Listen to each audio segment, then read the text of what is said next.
Hola a todos.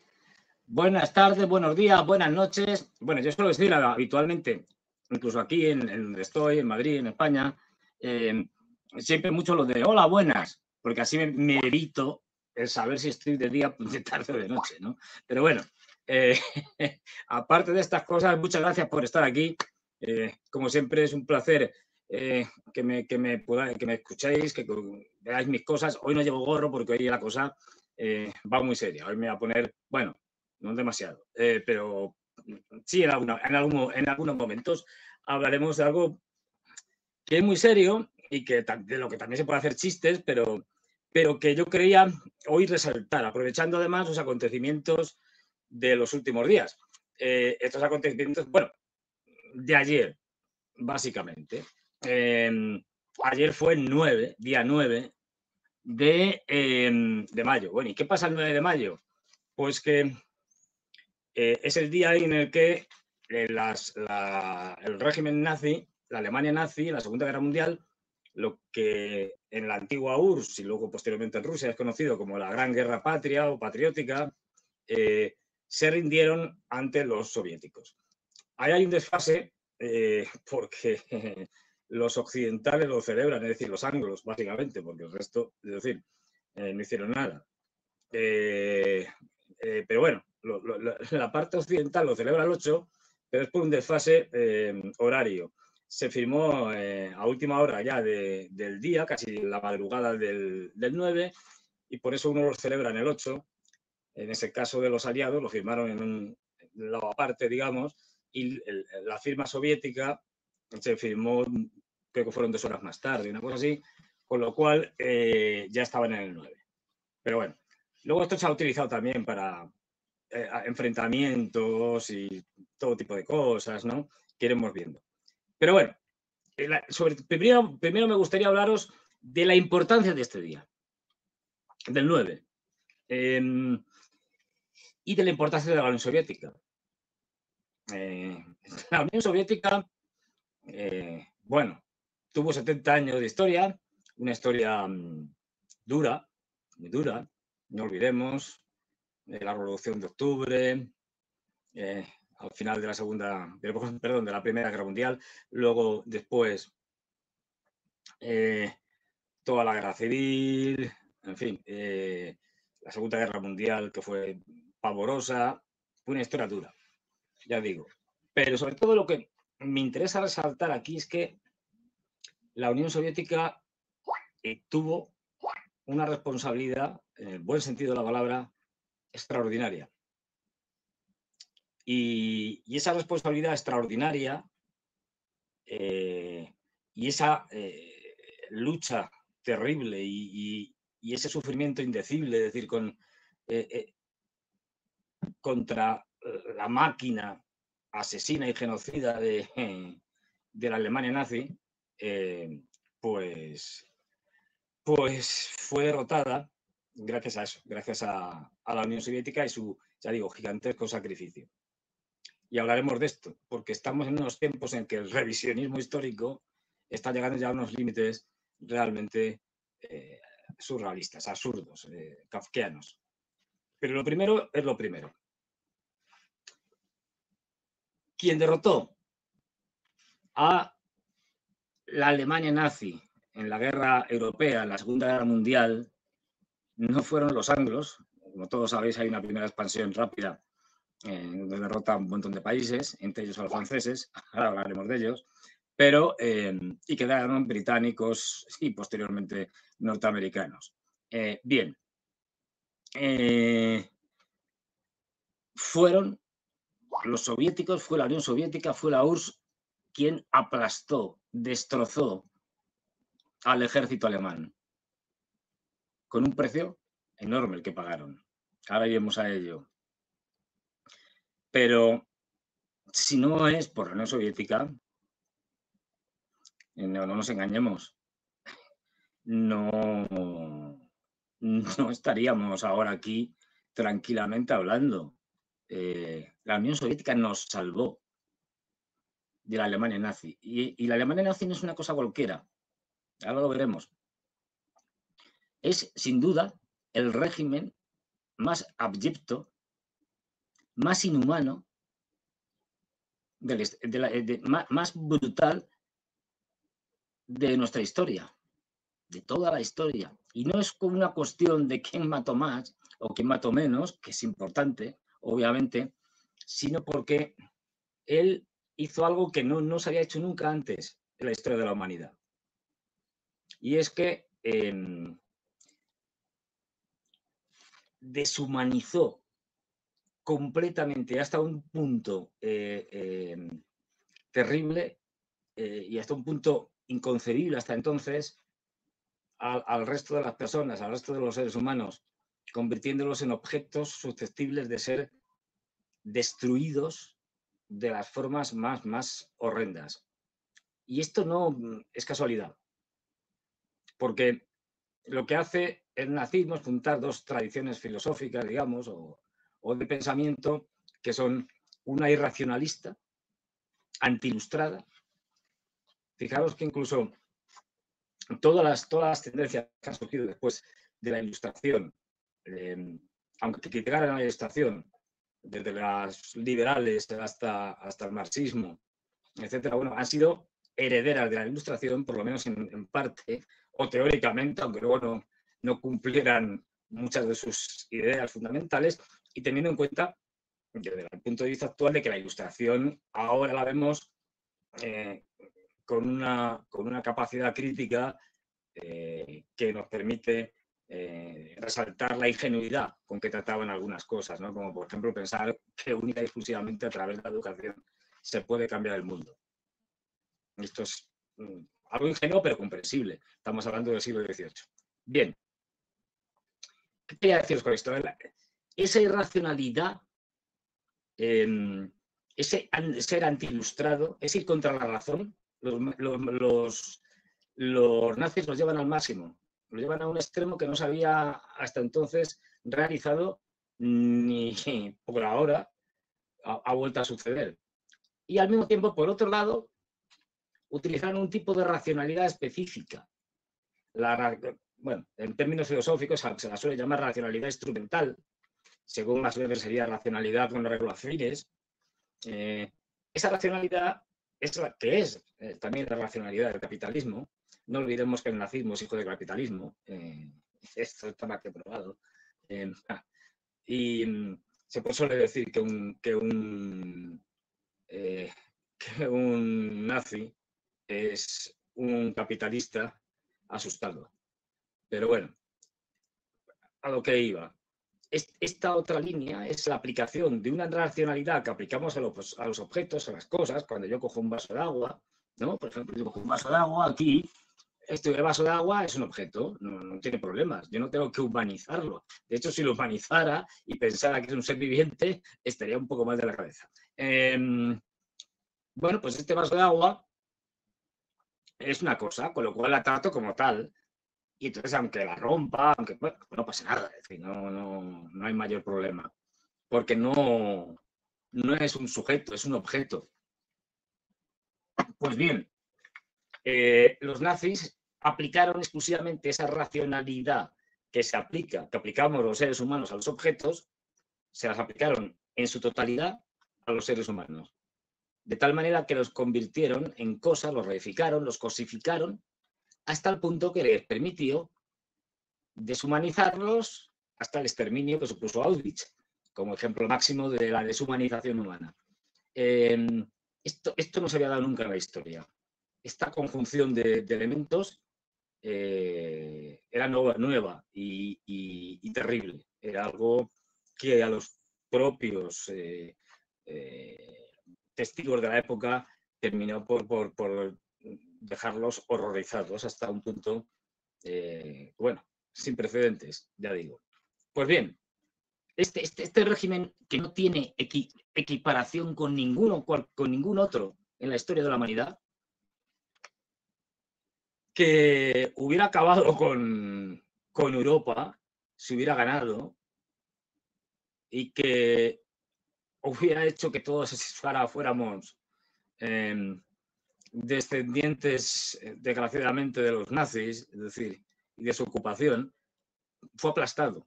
Y no fue aplastado por Estados Unidos, no, para nada. De hecho, tenían muchas cosas en común. Los británicos, norteamericanos, fueron en algunas cosas precedentes o antecedentes de los nazis, como por ejemplo, en el caso de los norteamericanos, la aplicación de la eugenesia. Ellos lo hicieron mucho antes de que lo hicieran los nazis en Alemania. Pero bueno, otro día entraremos en los antecedentes de toda esta terrible historia y lo que sucedió después. Pero me gustaría centrarnos en esa conmemoración, en ese 9 de mayo, que es una fiesta, es el día de la victoria. Y no solo para Rusia, no nos equivoquemos. Fijaros que hasta ahora no hablo de Rusia, hablo de la Unión Soviética, porque fue la Unión Soviética quien liberó Europa. Luego esa Unión Soviética se dividió a partir del 91 en 15 países, si mal no recuerdo, de los que la mayoría, no todos, pero los que la mayoría siguen estando orgullosos de ese día de la victoria. En la celebración de ayer, en la Plaza Roja, en Moscú, bueno, pues estaban, por ejemplo, todos los presidentes de las diferentes repúblicas de Asia Central. ¿Por qué? Dice, hombre, si hacia Asia Central, el ejército nazi no llegó a Asia Central. Efectivamente, no llegó nunca. Pero en tanto que pertenecientes a la Unión Soviética, ellos lucharon también contra el nazismo y también fueron, junto con el resto de los soviéticos, copartícipes de esa victoria y la sienten como suya. Y lo puedes ver incluso yo, por ejemplo, en Almaty, en un jardín, hay un paseo dentro de ese jardín con héroes soviéticos, kazajos, que participaron en, como ellos llaman, la Gran Guerra Patria, en la Segunda Guerra Mundial, y que destacaron por diferentes tipos de heroicidades, etcétera, con decoraciones, etcétera. Con lo cual no es algo ruso, no nos equivoquemos, es algo soviético. Y es algo que va más allá de lo soviético en aquel momento. Y esto es independiente de que nos guste la Unión Soviética o que no nos guste. Es decir, que seamos muy críticos con la Unión Soviética y lo consideremos un régimen absolutamente brutal y totalitario, o por el contrario lo consideremos un régimen emancipador y que supo sacar a lo que era entonces el imperio zarista de una situación semifeudal y subdesarrollada a una sociedad industrial. Da igual. Esto aquí no cuenta. Lo que cuenta, lo importante, es que fueron ellos quienes nos salvaron, que salvaron a nuestros abuelos, o a nuestros padres, bisabuelos, depende de la edad de cada uno. Y yo, personalmente, creo que debo darles las gracias. Todos los humanos, y especialmente los europeos, tenemos que estar agradecidos a la Unión Soviética por derrotar a la Alemania nazi. Y eso fue un esfuerzo enorme, ahora lo veremos. Y yo personalmente estaré eternamente agradecido a eso que hizo la Unión Soviética. Solo por eso, su existencia en la historia, su aparición en la historia, vale la pena. La Unión Soviética acabó con el régimen más abyecto, más tiránico, más, ¿cómo diría yo?, más deshumanizado que ha existido en la historia de la humanidad. Por lo tanto, yo, aunque ya estemos en el 10, quiero dar las gracias. Quiero dar las gracias a esa Unión Soviética y a sus descendientes y a los pocos veteranos que ya quedan por todo lo que hicieron, por salvarnos de lo peor que ha surgido de esta especie, que somos los humanos. Pues bien, yo aquí lo que quería era resaltar esto y pasamos ahora vamos a, ya he dicho esto más serio, porque además lo digo con todo el sentimiento, es decir, es tal como lo siento y tal como lo creo. Vamos a pasar a los mitos de la Segunda Guerra Mundial y cómo se está cambiando la historia en contra de la Unión Soviética y a favor de Estados Unidos. Esto no es nuevo, y de los anglos en general. Esto no es nuevo, esto viene de hace mucho, es decir, esto viene desde el final o incluso antes de la Segunda Guerra Mundial, pero como especialmente a través de Hollywood, la cultura norteamericana, las series, etcétera, se ha cambiado el punto de vista. Hay un chiste de dinosaurios que bueno, es gracioso, en el sentido de que, no sé si lo veis bien, aquí está como lo ven, cómo fue la Segunda Guerra Mundial, vista desde los anglos, ¿no? Y bueno, nos ponen dinosaurios y nos ponen un dinosaurio enorme americano que está ahí aterrorizando y atacando a las tres potencias del eje, ¿no? A los nazis alemanes, a la Italia fascista y al imperialismo japonés. Bueno, esto es lo que al final nos hemos terminado creyendo. Después de la Segunda Guerra Mundial, 2 o 3 años después, si mal no recuerdo, se hizo una encuesta en Francia, me parece que fue, no estoy seguro ahora mismo si fue solo en Francia o también en otros países, creo que fueran también en otros países occidentales, se hizo una encuesta para ver qué pensaban que había contribuido más a la derrota del nazismo. Pues salió un 80% de que había sido la Unión Soviética. Hace unos años se hizo, ya en el siglo XXI, se hizo la misma encuesta y salía una cifra parecida, pero diciendo que había sido Estados Unidos. Es decir, los estadounidenses han conseguido algo muy orwelliano, cambiar la historia a su favor. Y esto, desgraciadamente, no solo es una falsificación de la historia, no solo es un engaño, sino que además trae consecuencias prácticas, que las estamos viendo ahora en la guerra de Ucrania. Y ahora veremos cómo se enlaza todo eso. Y entraremos a fondo un día con nombres y apellidos. Pues bien, yo quería primero que viéramos lo que fue en 3 mapas la Segunda Guerra Mundial. Y además aquí, si os fijáis, podréis ir viendo, aparte del mapa en sí, es decir, lo que está ocupado por los, en ese momento, en esas fechas, bueno, la fecha del mapa y lo que está ocupado por unos y por otros, podréis ir viendo también la cantidad de efectivos, de soldados que había en cada momento en esas fechas. Es decir, y bueno, veréis que todo el mito de que los anglos fueron la clave de la derrota de los alemanes es eso, un mito. El primer mapa, vamos al primer mapa. Ahí vemos, el mapa es de, a ver si lo veo ahí bien, este mapa es justo después de la derrota de Francia. Hablando de la derrota de Francia. En Francia tardó en ser derrotada 46 días por los alemanes. Luego los incorporaron porque para que no fuera todo anglo había que incorporar también a los franceses, bueno, por la figura de Gaulle, porque fuera todo más, en fin, porque había que meter en la nueva construcción europea algo que no fuera alemán y que tuviera una cierta capacidad, ¿no? Y eso era Francia, no había otro país en la parte occidental que se quedaron los norteamericanos. Pues bien, ¿qué es lo que pasa aquí? Que ahí vemos la Francia de Vichy abajo, en un color gris más claro, pero no solo la Francia de Vichy, sino la Francia ocupada también por los alemanes, fue profundamente colaboracionista. Es decir, que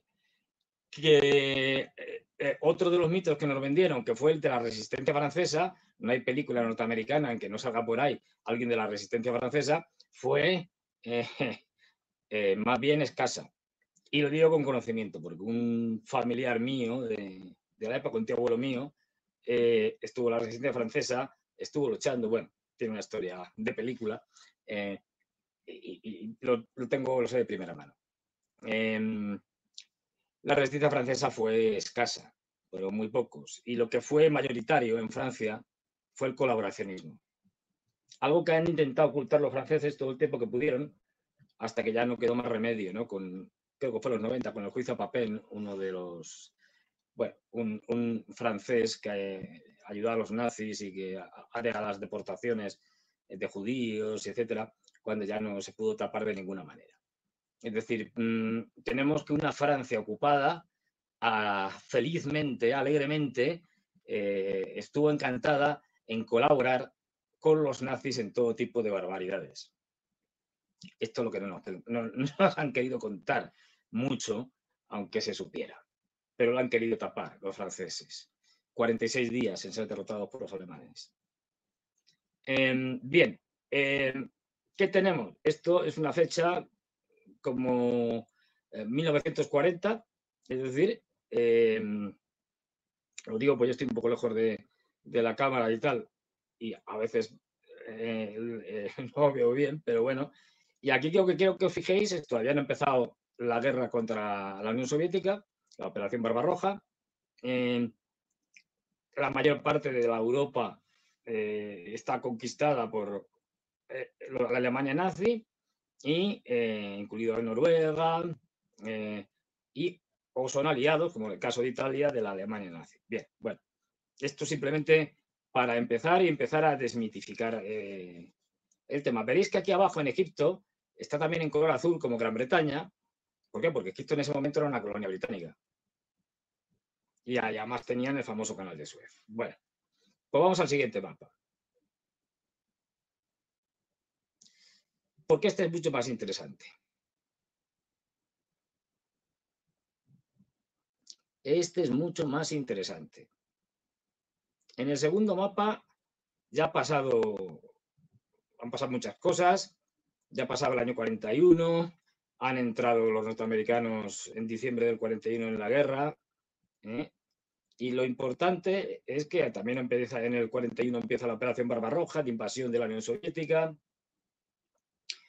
Y todo esto va a seguir. Intentan tomar Moscú, pero no pueden. Y hay un cierto retroceso en ese invierno, para luego en el 42 ya intentar tomar toda la zona de Azerbaiyán, de la actual Azerbaiyán, del Cáucaso, donde estaban los principales yacimientos de petróleo. Una cosa que veréis, no sé si se ve bien, pero bueno, si no os lo diré yo, es las fuerzas que estaban luchando en ese momento, para que os hagáis una idea. En el 12 de julio del 42, por ejemplo, las tropas alemanas en ese momento prácticamente solo estaban, ya habían conquistado incluso Grecia, solo estaban luchando, fundamentalmente estaban luchando en el frente, digamos, oriental contra los soviéticos. Tenían desplegados unos 3.300.000 hombres. 3.300.000 hombres. Los soviéticos ya habían conseguido desplegar, empezaron con algo más de 2 millones, cuando les pilló la cosa, digamos, un poco despistados, y ya habían conseguido movilizar a más de 5.600.000 hombres. ¿Qué hacían los aliados en ese momento? Básicamente dos. Como hemos visto, Francia había desaparecido, haciendo el ridículo más espantoso, y quedaba los británicos, y a partir del 41 ya habían entrado, de diciembre de 41, gracias a Pearl Harbor, habían entrado los norteamericanos en la Segunda Guerra Mundial. Bien, si os fijáis, no se ve bien, yo voy, os lo voy a decir, mientras más de 3 millones de soldados alemanes estaban luchando contra 5 millones de rusos, o de soviéticos, perdón, los aliados en una zona secundaria del teatro europeo, en el norte de África, estaban luchando 88.000 alemanes contra 144.000 británicos y luego añadirían los norteamericanos. Una cifra ridícula. Estamos hablando de 88.000 contra 144.000. Eso sí, luego la batalla del Alamein nos la venden, hay una película estupenda y tal, con Montgomery y demás, y nos la venden como si fuera una cosa espectacular, cuando los alemanes en la batalla del Alamein tenían 4 tanques, 1, 2, 3 y 4. Pero bueno, y vamos a pasar al mapa que más me interesa para despachar el mito de la contribución occidental a la derrota de la Alemania, nazi. Fijaros, ya pasamos y nos encontramos, a ver, no, el anterior, hay un mapa, creo, que es de junio, el de junio de, ahí, ese me encanta, el de junio del 44. Junio del 44, ¿eh? No estamos hablando del inicio de la Segunda Guerra Mundial, que es en 1939, como todos sabéis. No. Junio del 44. En junio del 44 todo el mundo sabía ya, bueno, y en el 43 también, es decir, pero vamos, incluso antes, pero bueno, es otra historia, que Alemania iba a perder. Lo sabían hasta los alemanes. Otra cosa es que no quisieran reconocerlo, o los más fanáticos no quisieran, pues eso, ver la realidad, pero lo sabían perfectamente y entonces, bueno, lo sabían perfectamente, con lo cual lo que se sabía ya es que la Unión Soviética iba a arrasar, directamente a arrasar a la Alemania nazi, y que si no la hubieran parado, ahora vemos cómo la paran, es decir, había llegado hasta Gibraltar, cosa que evidentemente los aliados anglos no querían en modo alguno. Pues bien, ¿qué tenemos aquí en junio del 44? El famoso desembarco de Normandía.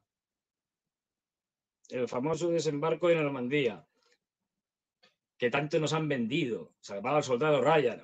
Que es una estupenda película, por otra parte, especialmente los inicios de ese desembarco en Omaha Beach son espectaculares. Bueno, pues son espectaculares, pero a ver, hay que decir que el desembarco de Normandía, en el famoso día D, murieron 3.000 aliados, y la fuerza expedicionaria era algo más de 500.000, si mal no recuerdo. No llegaba al millón, entre 500.000 y... Bueno, el día D fue 500.000, luego fueron incrementando el número. Pero, ¿qué es lo que tenemos entonces? ¿Qué habían hecho hasta ese momento los aliados? Pues ahí habían seguido pegándose, ni más ni menos que con tropas ridículas contra Rommel en África, ante las continuas peticiones de Stalin, diciendo: queremos que entréis, que abráis un frente occidental en la guerra para aliviar la presión sobre la Unión Soviética. ¿Y qué es lo que estaban haciendo los aliados? Evitar constantemente el abrir ese frente occidental que aliviara la presión o la lucha tremenda de los soviéticos contra los alemanes. cuando ya no quedaba nada que hacer, derrotaron a Rommel y no quedaba nada que hacer en África, pues no se les ocurre otra cosa que hacer una operación tan estratégica como tomar Sicilia, que por cierto se hizo con la ayuda de Lucky Luciano, el famoso mafioso, que estaba ya encarcelado, pero que seguía teniendo muy buenos contactos con la mafia porque la mafia estaba opuesta a Mussolini. Así que los americanos entraron en Sicilia con la ayuda de la mafia. Pero claro, dice uno, ¿y cuántos después de Sicilia, cuando invaden el sur de Italia, recordemos, invaden el sur de Italia, entran ya en esa forma de bota que tiene Italia, jamás, hasta el final de la guerra, llegaron a conquistar toda Italia. La República de Saló permaneció hasta el final. Es decir, esta panda de impresentables nos ha vendido una historia en la que ni siquiera fueron capaces de tomar Italia. Bueno, pues por ejemplo, si cogemos en el año 43, cuando ya habían invadido la península italiana, mientras los alemanes tenían 2.300.000 hombres luchando contra 6.500.000 hombres soviéticos en el frente oriental, estos estaban haciendo un esfuerzo de guerra extraordinario, extraordinariamente bajo, quiero decir. Se estaban enfrentando a 210.000 alemanes y italianos frente a 354.000 aliados británicos y norteamericanos. Ridículo. Absolutamente ridículo. Y además, ¿por qué se metieron en Italia? Porque como es una península, es decir, alargada, no afectaba. Tiene, por lo tanto, su línea del frente, la coja como la coja, siempre va a ser estrecha, porque es una península estrecha, lo que no afectaba digamos, a la guerra entre soviéticos y alemanes. ¿Por qué? Pues porque aquí, incluso si tú tuvieras la capacidad, tampoco puedes desplegar grandes cantidades de tropas en un frente que va subiendo de sur a norte, que es demasiado estrecho. ¿Y esto por qué lo hicieron los aliados? Lo hicieron para que la Unión Soviética se desangrase lo más posible. No olvidemos que la idea inicial que tienen británicos, sobre todo, también los norteamericanos y Roosevelt, pero no la parte aislacionista, que ya digo, durante los años 30 se llevaron muy bien con la Alemania nazi, ¿no? Hitler fue portada unos esos años de la revista Time como el hombre del año. Y bueno, pues lo que querían básicamente es crear o ayudar a crear una potencia como fue la Alemania nazi para que se enfrentara a la Unión Soviética y se destrozaran entre ellas. Luego no le salió la cosa bien, pero en principio esa era la idea. De ahí todas las concesiones que se hicieron previamente al inicio de la guerra en 1939, desde pasar por alto minucias como la anexión de Austria en un referéndum absolutamente, en fin, fraudulento y con una entrada con características de golpe de Estado, a la famosa entrega de los Sudetes, vergonzoso, a la propia entrega del resto de lo que hoy sería la República Checa, a la Alemania nazi. Incluso no olvidemos, Polonia, en la parte de Silesia, hizo un acuerdo y se quedó con una pequeña parte de Silesia, porque también estaba en ese momento volcada en quedarse con los despojos de sus vecinos. O sea, no es otro mito, el de la Polonia antinazi, que efectivamente sufrió mucho durante la ocupación nazi y las atrocidades que se hicieron fueron enormes, pero antes no era en modo alguno tan antinazi. Y ya digo, de esto un día nos dedicaremos a hablar de todo lo que sucedió antes y después de la guerra, porque eso nos llevará muy bien y nos explicará en dónde estamos hoy. Pues como digo, mientras los aliados estaban haciendo el tonto, los aliados occidentales, los soviéticos estaban combatiendo de verdad. Y si pasamos un poquito adelante, vemos que en en el 44, en junio, hacen el desembarco, como decíamos antes, llegan a tener cerca de 1 millón los aliados occidentales, británicos y norteamericanos, fundamentalmente. Luego tienen en Italia, que siguen subiendo, pero nunca llegarán hasta arriba del todo. En ese momento tenían 619.000 hombres contra 379.000 alemanes. En el otro lado, contra los que habían desembarcado en Normandía, había 432.000 alemanes frente a ese cerca casi 1 millón de aliados, de británicos, de anglos y de americanos, mientras en la parte soviética había 2.600.000, más de 2.600.000 alemanes luchando contra 6.800.000, casi 7 millones soviéticos. Estamos viendo quién puso de verdad la carne en el asador y quién desangró al ejército alemán. Estamos hablando del 44, ¿eh? Pero es que seguimos un poquito más adelante y pasamos ya, por ejemplo, y además dónde estaban, es decir, ya habían recuperado, en ese momento ya habían recuperado toda Ucrania, habían recuperado, por supuesto, el Cáucaso, habían recuperado Bielorrusia, estaban ya metidos en la operación Bagration en agosto, es decir, y si nos vamos un poquito más adelante, lo que vemos es que por ejemplo,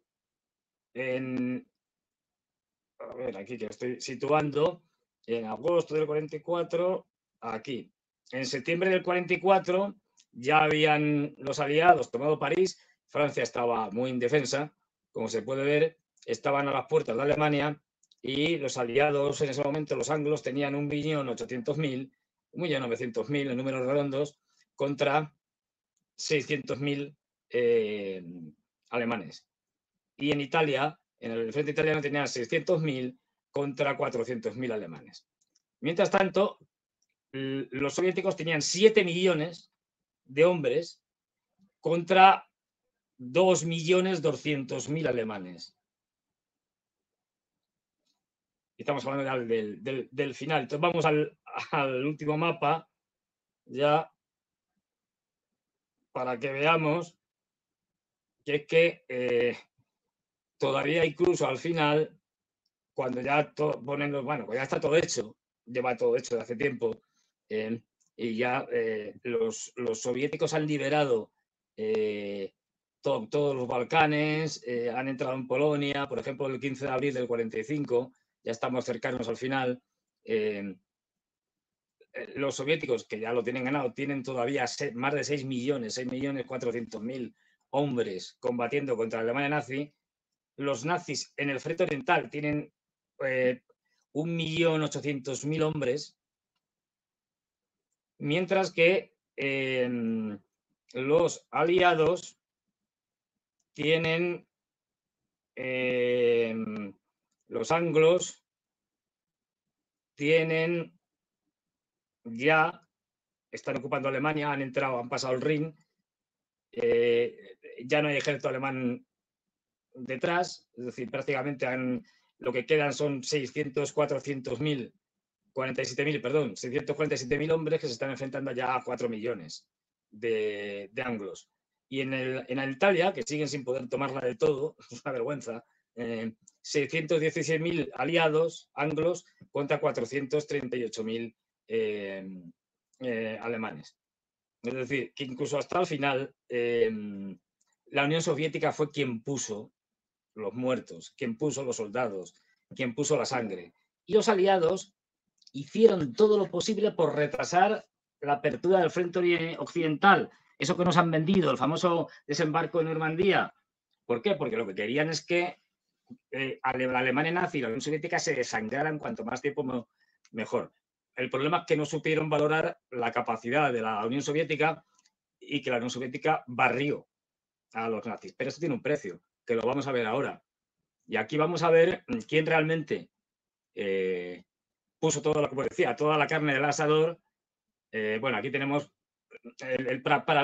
estos países, como he dicho antes, y me hacía mucha gracia porque preguntan muchas veces, no, pues tomarán ahora con el tema del conflicto ucraniano y tal, dirá algo Putin y tal, alguna novedad, alguna cosa excepcional y tal. El 9 de mayo, pues no, ni lo ha hecho ni lo hizo el pasado, en 2023, ni lo hizo en 2022. ¿Por qué? Pues por una sencilla razón. Ahí estamos viendo la bandera roja, pero esta imagen está coloreada y tal. Es decir, la bandera de la URSS en el Reichstag, cuando se puso en el Reichstag, que además se puso 2 veces, una primera y otra para hacer la foto. Pero bueno,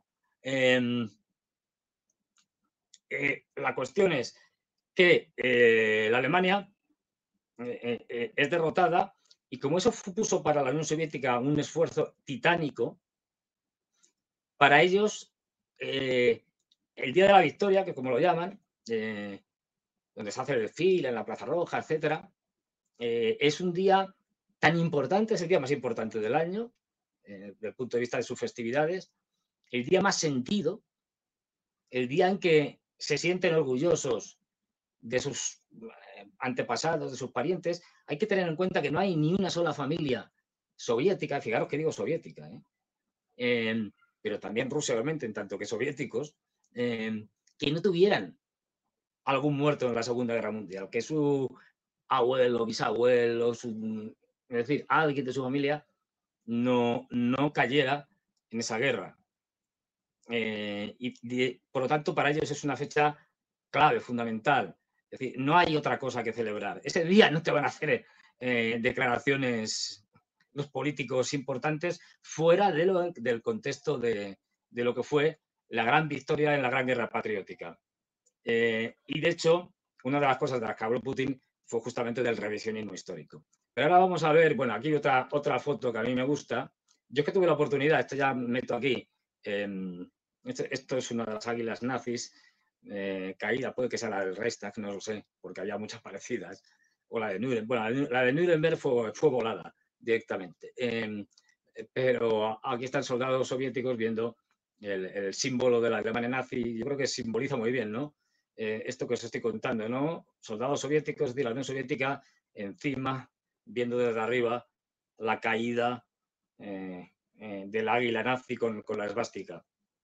Bueno, simboliza muy bien lo que fue la Segunda Guerra Mundial y quién la ganó y quién la perdió. Y lo que decía, vamos ahora para que veáis los números de muertos en la Segunda Guerra Mundial. Y eso es otro dato de los muchos que te pueden dar, de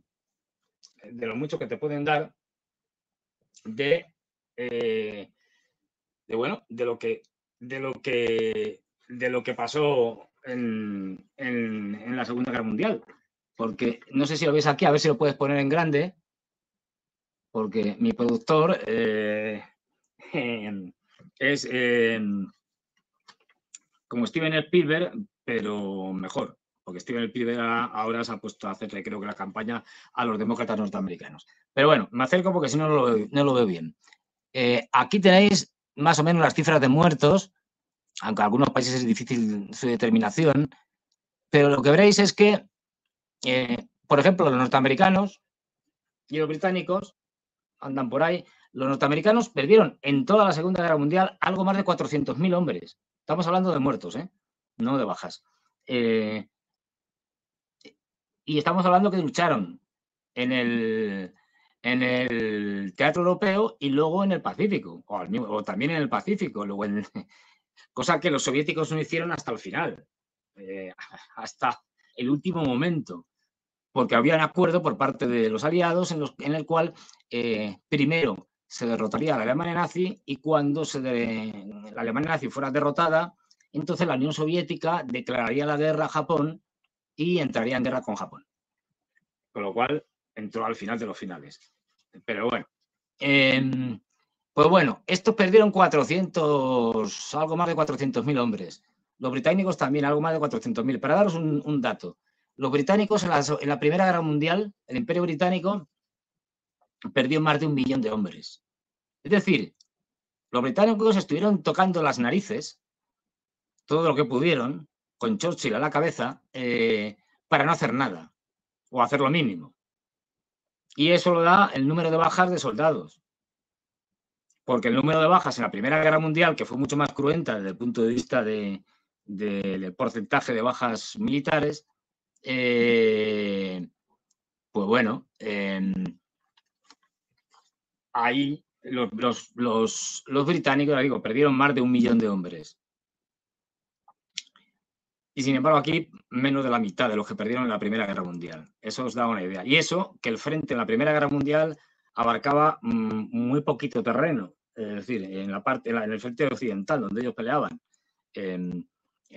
Una pequeña parte de Bélgica y luego el norte de Francia hasta Verdún y la frontera con la Alemania, en la Alsacia-Lorena, que ya era parte de Francia otra vez. Bueno, pues esto nos da una idea, es decir, los alemanes tienen grandes pérdidas, según las fuentes, entre 7,5 millones, 8 millones. Pero claro, es que las pérdidas de los soviéticos fueron con diferencia las mayores. 27 millones. Así, como suena. 27 millones de soviéticos salvaron Europa. Si queréis una cifra un poco más exacta, 26.600.000. Pero bueno, pero por redondear, ellos fueron los que derrotaron a los nazis. No, el soldado Ryan, os puedo asegurar, que no hizo nada. Que lo único que hizo es que cosechar trofeos. Y además, vamos, es gracioso porque es que ya, por no hacer, no hicieron ni siquiera, quisieron hacer una concesión a los franceses para que la entrada en París, en un París que ya estaba rendido, se habían retirado los alemanes, no tuvieron que hacer nada. En un París ya simplemente abierto para que llegaran las tropas francesas del general Leclerc, pues ya, los primeros que entraron en París no fueron franceses, que es el colmo ya del desatino de los franceses, porque dentro de las unidades francesas había muchos republicanos españoles y en las unidades de tanques había republicanos españoles y los primeros tanques que entraron en París eran tanques con nombres que les habían bautizado españoles, como Toledo, Ebro, tal, es decir, de aquí, tripulados por republicanos españoles que estaban luchando del lado de los franceses contra la Alemania nazi. Pero bueno, esto sea una anécdota de que ni para eso sirvieron. Pero dicho esto,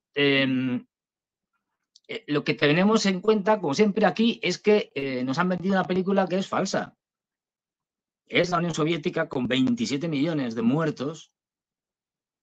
Es un país que queda destrozado, la que derrota, destroza, machaca, hunde a la Alemania nazi. Y esto es muy importante.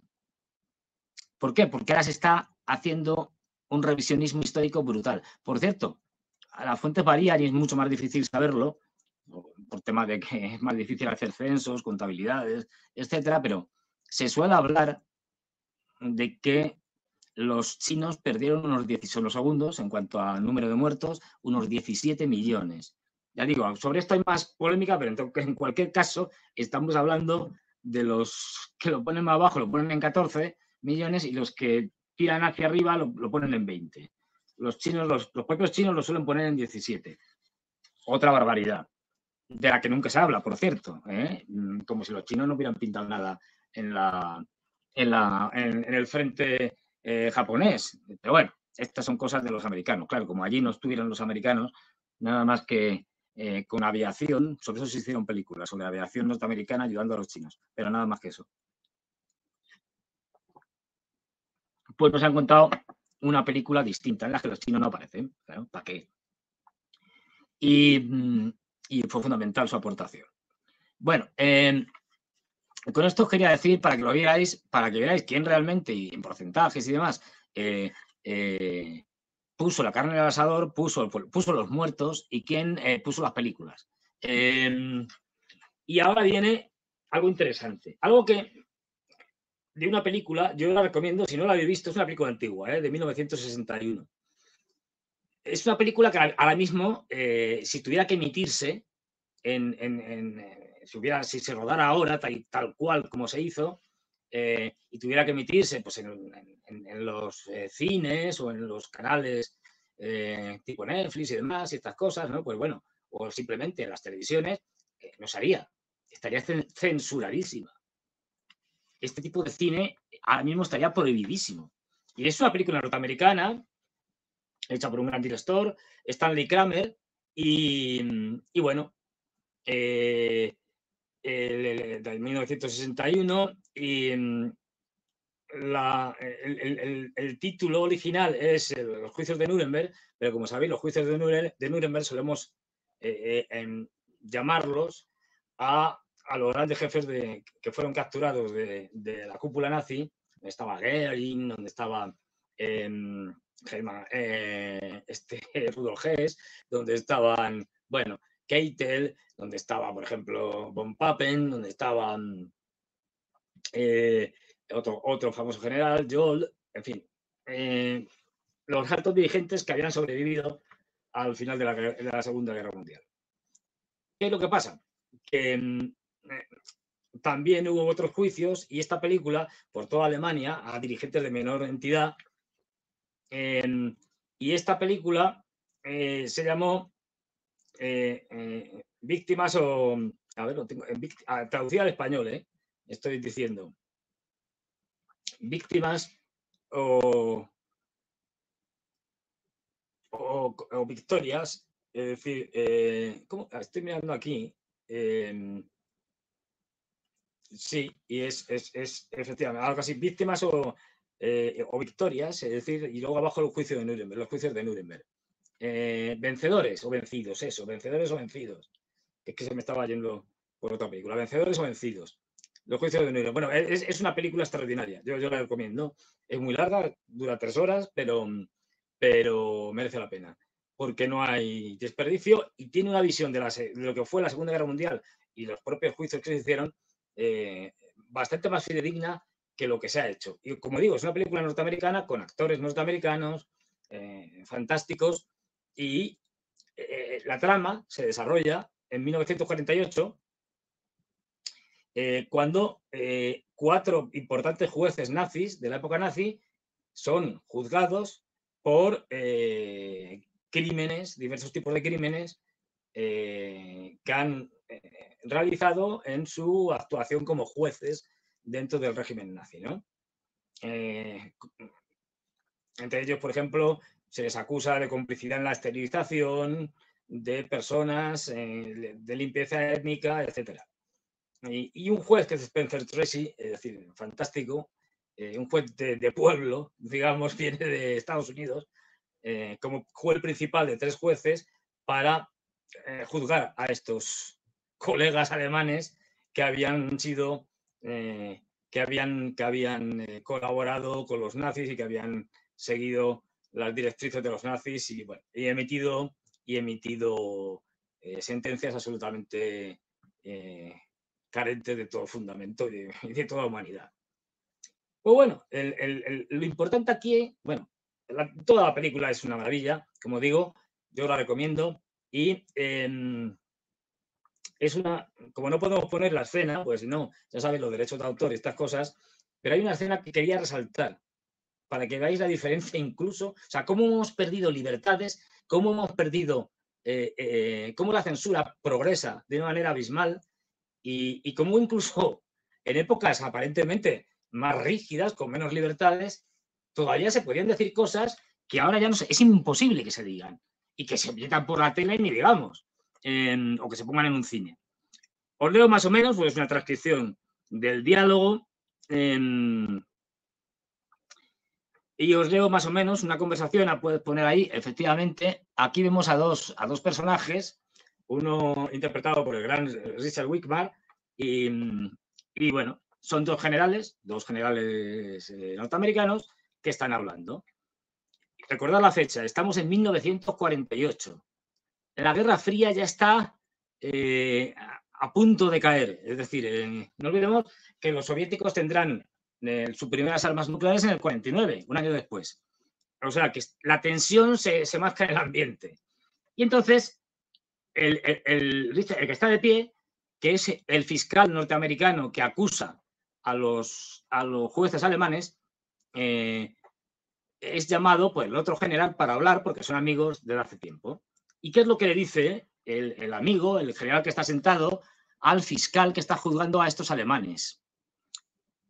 Pues esta es la transcripción de la escena. Le dice el que está sentado, le dice el general amigo del que está de pie, que es el fiscal norteamericano, le dice: somos grandes amigos desde hace tiempo. Por esa razón te mandé venir.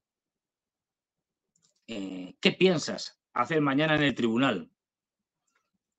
Le manda venir un día antes de que el fiscal norteamericano y otros fiscales, pero bueno, el fiscal norteamericano en concreto, también emita sus acusaciones, o sea, reafirme sus acusaciones a raíz de todas las pruebas presentadas en el juicio y, bueno, pues termine de formular las acusaciones y hacer el alegato final en la que los jueces luego tendrán que dictaminar lo que sea.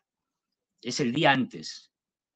Y dice, como digo, somos grandes amigos desde hace tiempo, por esa razón te mandé venir. ¿Qué piensas hacer mañana en el tribunal? Le dice el que está de pie, el fiscal norteamericano: sabes perfectamente lo que pienso hacer.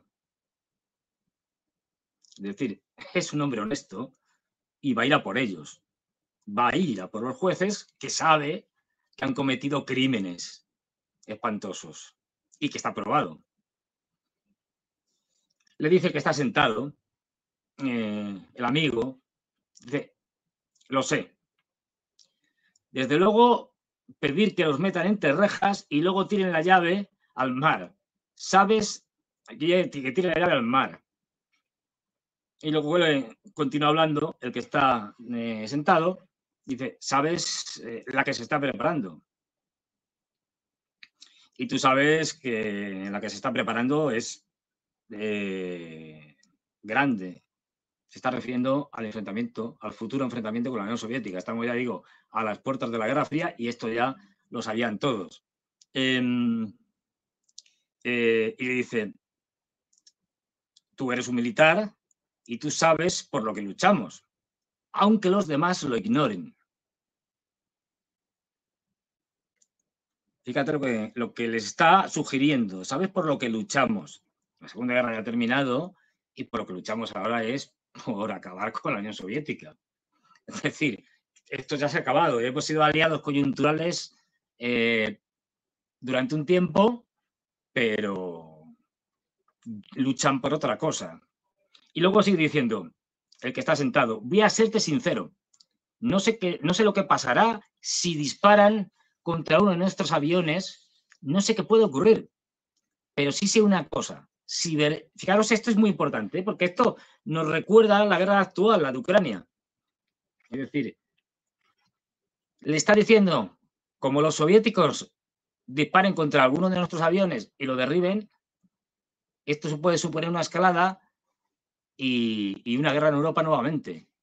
Esto los inútiles, los incompetentes, los absolutamente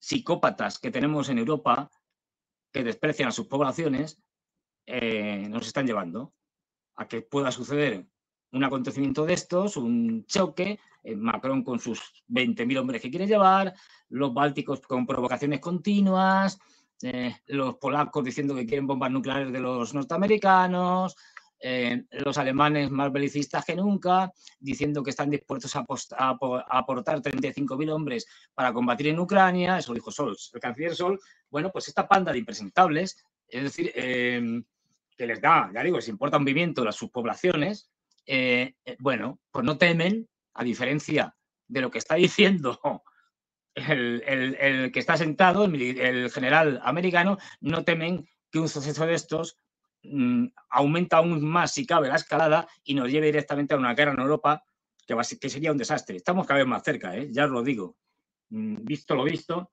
pero sigo con el diálogo, porque ahora viene lo bueno.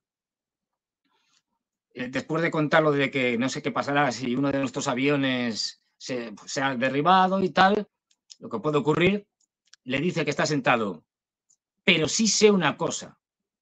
Si Berlín se pierde, recordaros, Berlín en ese momento estaba dividido en 4 partes, una era de los soviéticos, otra norteamericana, otra francesa y otra británica. Igual pasaba con la antigua Alemania. Si Berlín se pierde Alemania. Y si Alemania se pierde Europa. Y claro, si esto se dice ahora. Así es como están las cosas. Y a esto le responde el fiscal, que está de pie. Así es como están hoy en mar. Dice, así es como están hoy. Y ni el mar, ni un terremoto, ni el desastre hasta el fin del mundo, ni tú, ni el Pentágono, ni Dios en su trono van a conseguir que cambie mi dictamen. Estamos viendo la lucha entre un hombre honesto, dice, mire, estos tipos fueron unos criminales y como tal tienen que ser castigados y mi labor de fiscal es pedir para ellos el máximo castigo, mientras que el otro no está hablando de justicia, está hablando de política. Y le está diciendo que las cosas se están poniendo mal y que la justicia le imponta un pimiento. De hecho, justamente después le dicen, ¿con quién crees que estás hablando? El que está sentado. ¿Con quién diablos crees que estás hablando? Cuando entraste en Tajó con tus tropas, yo también estaba allí. ¿Crees que podré olvidarlo? Le dice que está sentado. Es decir, que eran compañeros de armas y que estuvieron luchando en el mismo frente, etc. Y le vuelve y sigue diciendo el que está sentado. Mira, ahora oye, no soy tu jefe directo, no puedo influir en tu decisión, no quiero hacerlo, mentira. Pero sí quiero decirte algo y decírtelo muy claro. Necesitamos mucho la ayuda de los alemanes. Acababan de derrotarlos. Y no esperes conseguir esa ayuda aplicando a sus dirigentes, por muy nazis, esto lo digo yo, por muy nazis que fueran, rigurosas condenas de cárcel.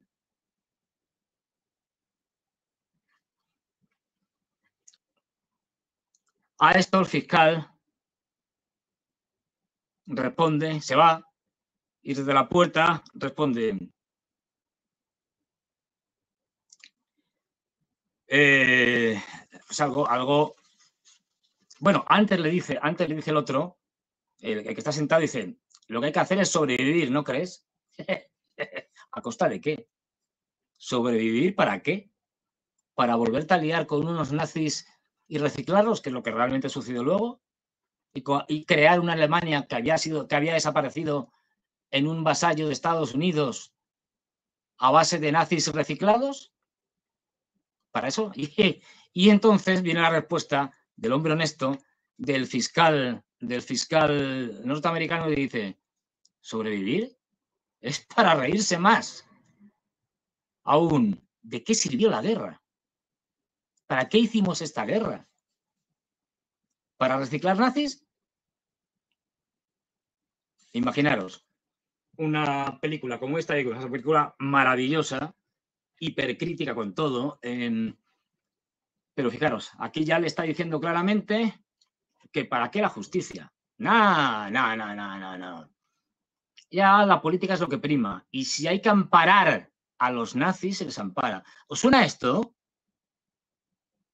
¿Os acordáis en 2022, incluso en 2023, que se decía que en Ucrania no había nazis, que no había batallones nazis, que el batallón Azov o regimiento Azov, que no eran nazis, eran simplemente chicos gamberros? ¿Os acordáis? ¿Cómo lo negaban todos los grandes medios de comunicación? ¿Os suena, verdad? Pues fijaros, no es nuevo. Ya después de la Segunda Guerra Mundial, los aliados, los anglos, los norteamericanos, andaban haciendo esto.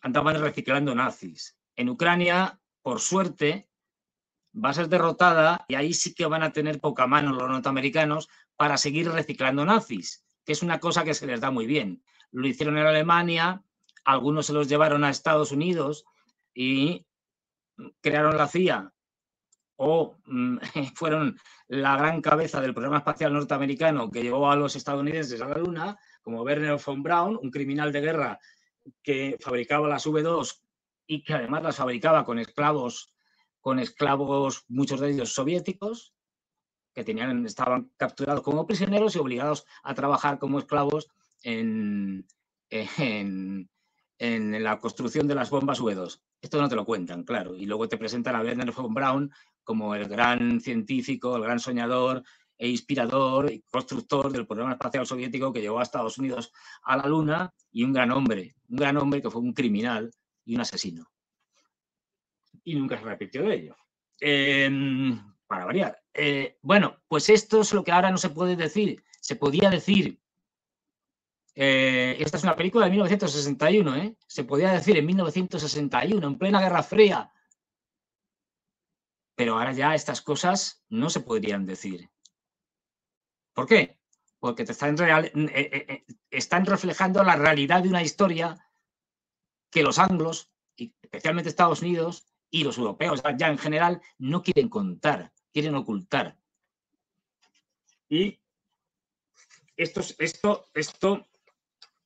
es muy importante. Esto es muy importante. ¿Por qué? Pues porque como estamos en una ola de revisionismo histórico, y esto lo hacen muy bien, las cosas hay que reconocerlo, los americanos, cambiar la historia como de manera orwelliana, lo hacen espléndidamente. Al final todos nos convencemos viendo películas que muchas de ellas están muy bien hechas, son películas extraordinarias, es decir, desde el punto de vista cinematográfico, pero que cambian la historia, traen un mensaje distinto y saben cómo introducirlo sin que nos demos cuenta y pasándolo bien. Claro, que es como se hacen las cosas, es decir, porque es una buena película. Bueno, pues este ministerio encargado de cambiar la historia orwelliano, lo estamos viendo ya día a día.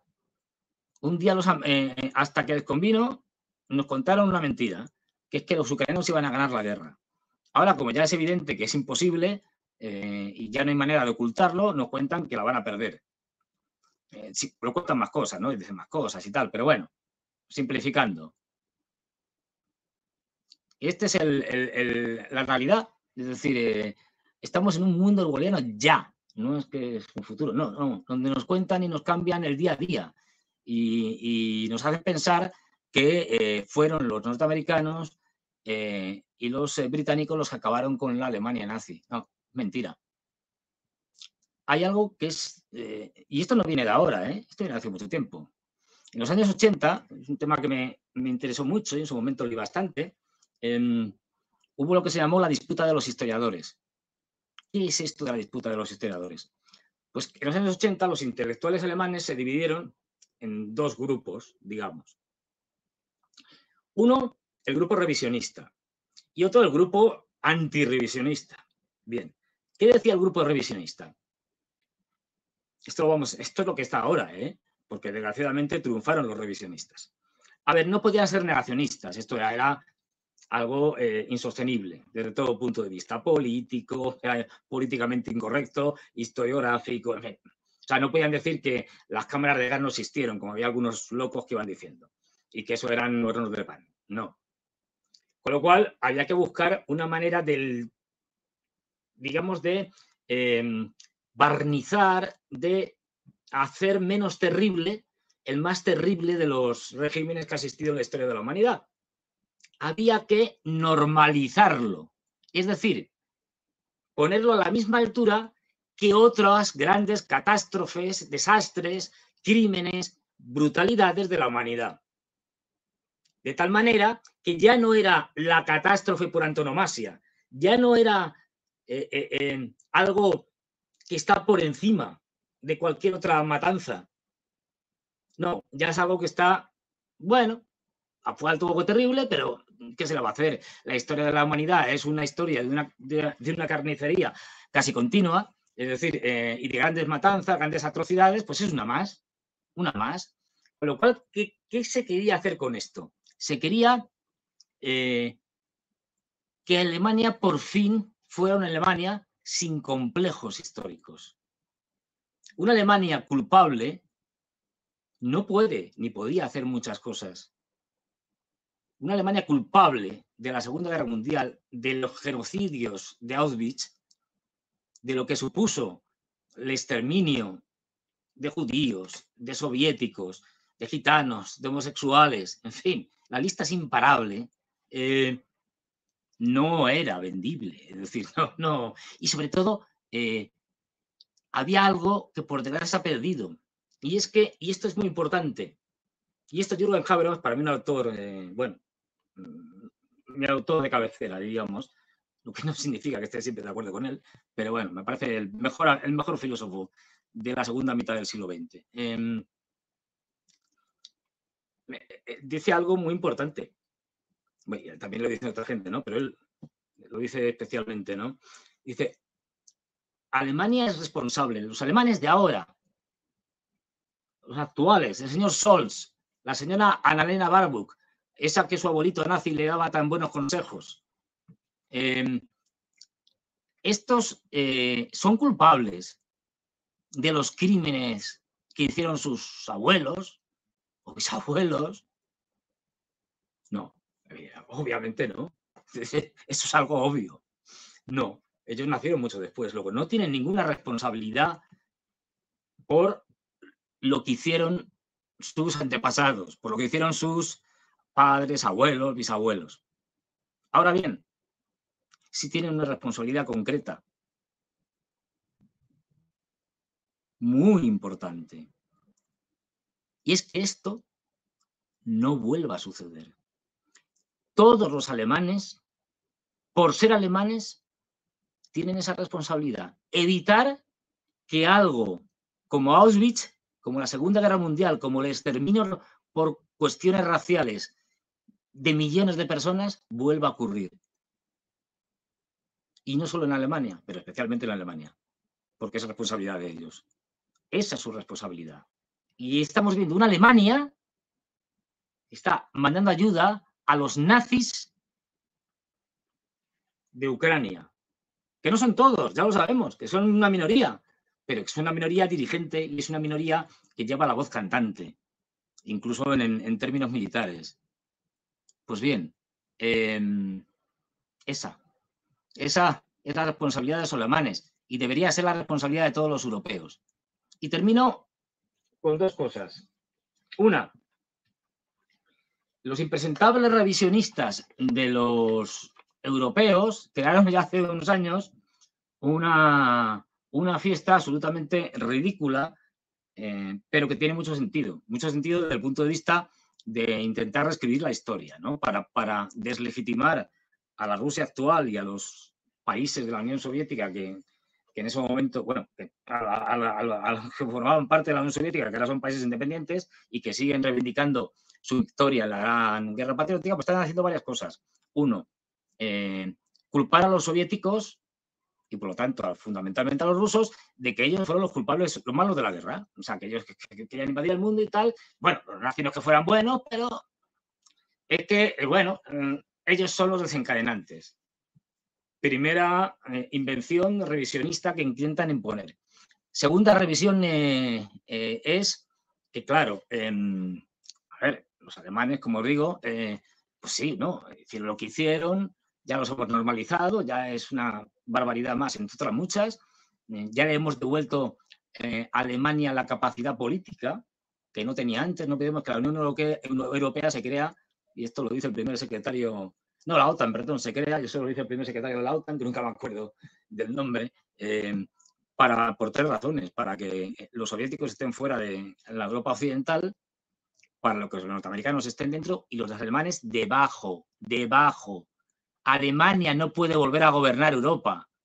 Bueno, pues hemos sido tan inútiles. La desaparición de la Unión Soviética llevó a que los impresentables de los europeos consiguieran que primero con Kohl, después, bueno, con el espacio de Schrödinger y fundamentalmente con Merkel, que es la que gestiona la crisis del 2008 hasta que termina su mandato, lo que hay ahora son títeres irrisorios, es decir, vamos, Alemania se convirtiera de nuevo en la que está arriba. Esta vez no por medios militares, menos mal, nos hemos ahorrado los muertos, es decir, pero por medios económicos, la que dictara las reglas de la Unión Europea. Y como hemos dicho antes, Alemania fue una creación de Estados Unidos, con lo cual quien manda en Alemania al final no es la canciller Merkel, no es el canciller Scholz, ahora es Estados Unidos. Por eso si espían a Merkel, Merkel se queja un poquito, pero no hace nada. Por eso si te destruyen el Nord Stream 1 y el Nord Stream 2, pues te callas y dices que no sabes o que la investigación es secreta y ya hablaremos dentro de unos cuantos cientos de años, cuando lo investiguemos. Esta es la tragedia que vivimos, o una de las tragedias que vivimos en Europa. Estamos en manos de unos revisionistas del nazismo. No lo dicen así expresamente, pero hay toda una historia detrás de ese revisionismo nazi y cómo las ideas nazis, no la del nazi que lleva la esvástica y tal, folclórico, hooligan de un equipo de fútbol y un descerebrado, no, estos son los más fáciles de ver y digamos de localizar y de controlar. No, los peores son los que están arriba en el poder, los que no lo dicen, los que en público critican el nazismo, pero en la práctica están haciendo cosas que los nazis hicieron, como la censura, como restringir las libertades o como llevarnos otra vez a una guerra con la Unión Soviética, cosa que les encanta a los anglos, ya lo habéis visto. En este caso ya no existe la Unión Soviética, pero su heredera legal es Rusia, con lo cual, pues me despido con esto y con una frase, ya sabéis que yo quiero, pues a veces se me olvida, me gusta terminar con una frase de alguien realmente importante que dijo algo pues que merece la pena repetir. No sé, a veces os repetiré, pero bueno, cosas, pero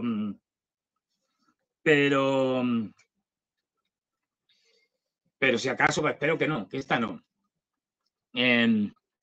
Dice lo siguiente, esta cita: nuestra sociedad occidental contemporánea, a pesar de su progreso material, intelectual y político, ayuda cada vez menos a la salud mental y tiende a socavar la seguridad interior, la felicidad, la razón y la capacidad para el amor del individuo. Tiende a convertirlo en un autómata que paga su frustración como ser humano con trastornos mentales crecientes y una desesperación que se oculta bajo el frenético afán de trabajo y supuestos placeres. Esto lo dijo Aldous Huxley y con esto nos despedimos. Pensar en esto también. ¿En qué medida no vivimos en una sociedad de locos? Una sociedad de locos provocada, claro. Pues nada, nos vemos en el próximo domingo con Ezequiel. Muy interesante, hay novedades de todo tipo y condición y nos vemos también el próximo viernes conmigo, diciendo estas cosas que digo yo y sobre todo likes, muchos likes, por favor, que es que si no nos censuran, nos cortan y aquí ya la poca libertad que nos queda desaparece. Así que likes, compartir y todo este tipo de cosas. Y comentarios, lo que sea, aunque sea poniéndome verde, que también valen. Es decir, también cuentan para los algoritmos de Google o de YouTube o de lo que sea. Es decir, estupendo. Así que muchas gracias por soportarme y nos vemos el domingo, ya sabéis, con Ezequiel a las 11 y conmigo otra vez dando la lata a las 9 el próximo viernes. Muchas gracias a todos y espero a ver que hayáis pasado un rato entretenido. Hasta luego. Nos espera una semana muy, muy, muy, muy dura. Ya lo veréis.